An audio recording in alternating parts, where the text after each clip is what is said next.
Hey, beautiful people, welcome back to my channel. I guess you can call it a podcast. And it's Friday, which means it's time for the weekend wrap up where we discuss everything that happened this past week. Unfortunately, we have to start out with sending our prayers and condolences for Mr. Paul Mooney, comedic icon.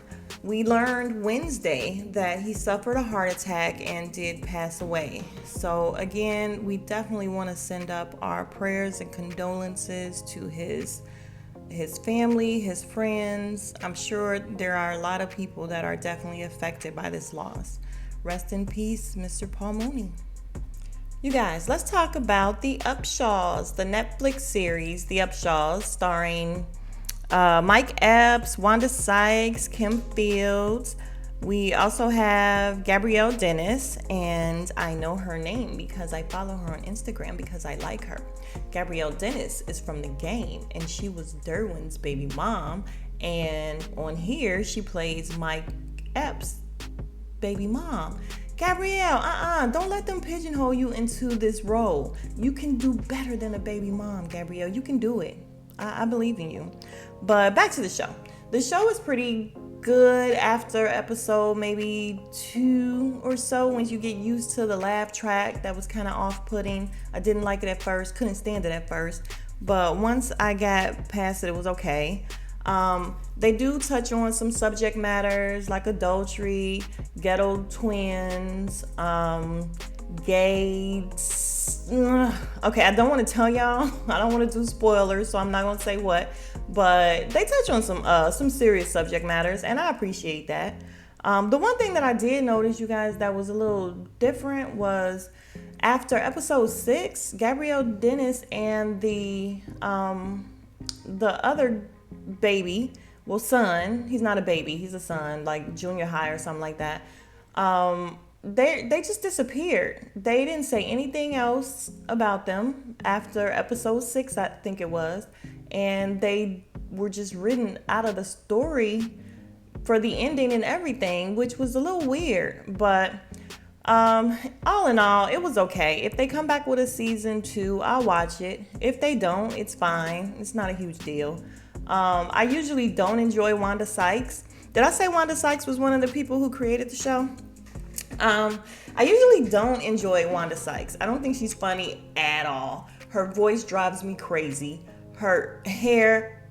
Anyway, she wasn't so bad on this show. Maybe because she was the creator. Maybe she helped write a little bit. Nope. That's what it is. She didn't help write. So they weren't really her jokes, because her jokes are just not really funny to me. Sorry. Anyway, if you have some free time, I would say go ahead and watch the Upshaws. It's worth a watch. Well, it seems congratulations are in order for one 50-year-old Naomi Campbell. Congratulations, lady. Don't know what you're getting yourself into at 50 years old, because I definitely wouldn't. I mean, don't get me wrong. Babies are a goddamn blessing. They really are. Love mine to death.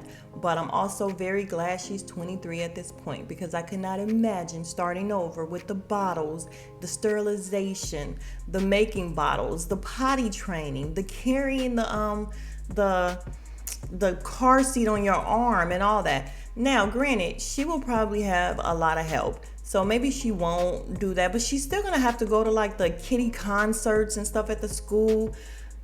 If my baby is listening, please know I enjoyed all that. I loved it. Baby, you did so good in everything that you were in. However, you just gotta go back up to the school when it's over and all of that, and you gotta do it. But again, congratulations to Naomi Campbell.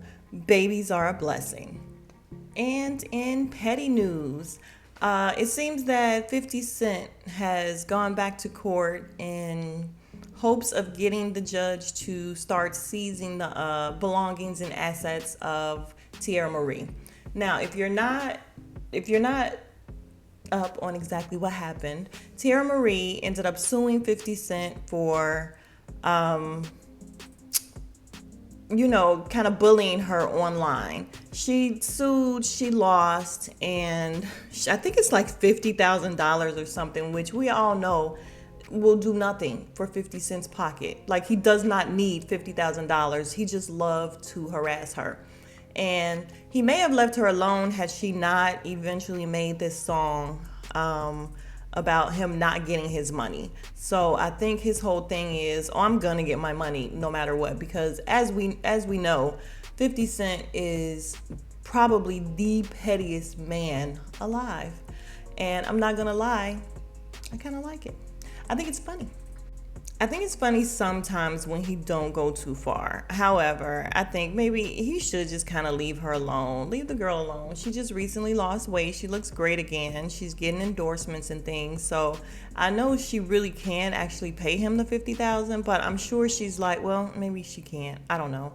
But I'm sure she's just like, oh, he doesn't need it. But he's coming after her. So what do you think about the case? You think that he should leave it alone, or is it his money? I mean, he technically really did win. So tell me what you think. You guys, let's touch on a couple of really quick stories for a second. First, we're going to start with Erica Mena and Safari and the fact that they were robbed. She put up a post stating they were robbed, and she's offering $20,000 for the return of her items. And it seems as though some idiot posted on Instagram a picture of himself, full-on headshot of himself holding one of her necklaces with a caption that reads, "I have a famous lady's necklace. Don't what do you say? Don't ask how I got it." And I'm like, what an idiot. Do they still do that show, World's Dumbest Criminals or something? So I'm happy that they found out who did it, or at least one of the people who did it. Hopefully she'll get her things back.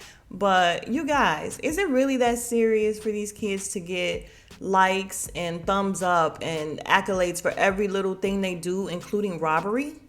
I mean, really? And real quick, and we knew this was gonna happen news, a CVS employee was arrested for having 62 fake COVID vaccination cards. And again, we knew this was gonna happen. Where's the news? You guys, in honor of Mental Health Awareness Month, I did want to touch really briefly on Snoops' daughter, Corey Broaddus. She did a video stating that she, all of her life, she didn't feel really pretty. She felt because she was the darkest one in her family, she just didn't understand why her brothers were lighter than her. And she had thoughts of suicide. I do believe she's in a better place now because she made the video and she was speaking in past tense. She said thanks to her, her boyfriend and her family, she's no longer there, which thank God, because, thoughts of suicide and even just to hear your kids speak like that, oh my God, my heart goes out to them because it's just so serious and it's so permanent. And I'm glad that she's in a better place. But you guys, this whole colorism thing, I cannot believe that it's still this big. And if you talk to young adults today, well, actually, if you just look online, it's still a huge deal. And with me growing up in a family being the chocolatiest one, I thank God that I had my cousin Victor, who instilled a whole lot of confidence in me to the point where from a young age, when I was little, when he would tell me, the blacker the berry, the sweeter the juice. And actually, he was young too. He didn't seem young at the time because I was young, but now that I'm older, I realize he was super young too. So he may not have even known what that meant. I didn't know what it meant. I just knew that it meant I was pretty still. Even though everybody else in the house and everything, was lighter than me, it still meant that I was beautiful. And he would tell me that, you're beautiful, you're gorgeous, you look marvelous. That was his thing. And it helped me out so much. I had him, I had a cousin, Nicole, who gave me so much confidence on the end of everything else in terms of attitude and, so I grew up well and okay with being chocolate. So when we have the conversation about the whole colorism thing, I wish that I could give all of my chocolate little brothers and sisters all of the confidence that I grew up with, because they really are beautiful. And this whole colorism still being huge is heartbreaking. It really is. But we will continue to pray for Miss Corey Broaddus and all of the other young adults that hopefully can come out of this at some point.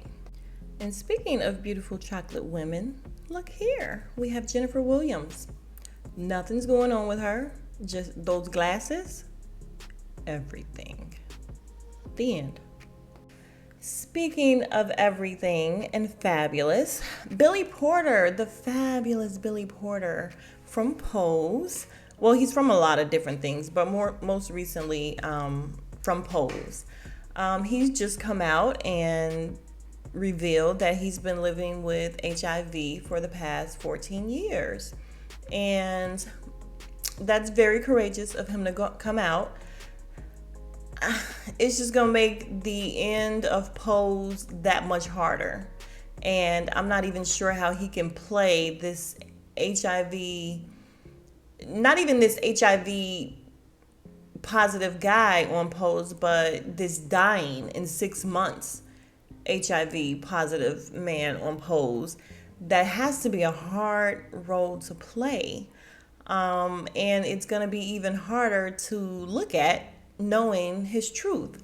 I mean, I guess he can definitely live a long life with HIV. Look at the basketball player, and nope, I don't remember his name. I just don't.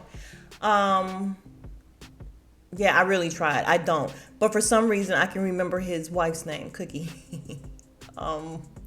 Magic Johnson. Hey, I hope that's right.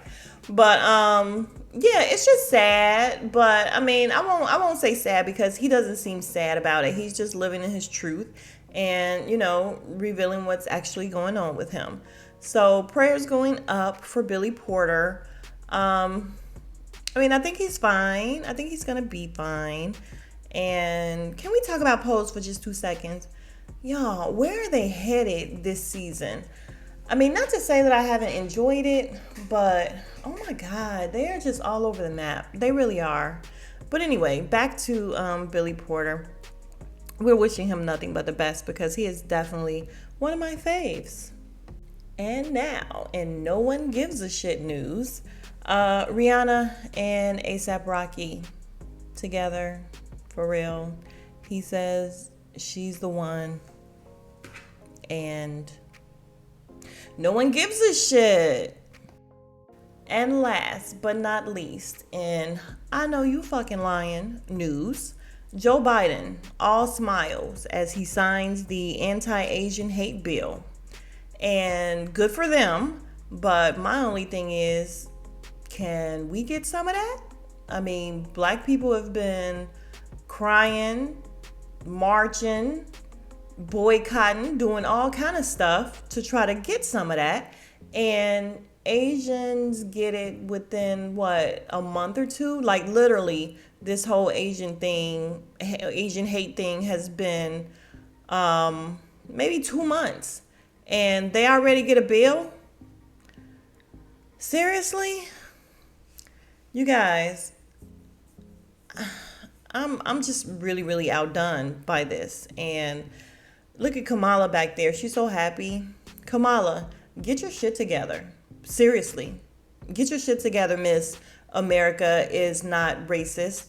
Oh, but it's racist against Asians more so than black people? You guys, living in America is just exhausting. It really is. And disheartening. There's so much stuff wrong with America, I swear to God. Thank you guys for listening. That was my last story. And I will see you guys Sunday for Married to Medicine, if you watch it. If you don't watch it, if there's anything that you watch that you want me to take a look at and kind of review or get my opinion on, let me know in the YouTube comments. Other than that, thank you guys for supporting me and coming back out. And I'll talk to you guys Sunday. Smooches.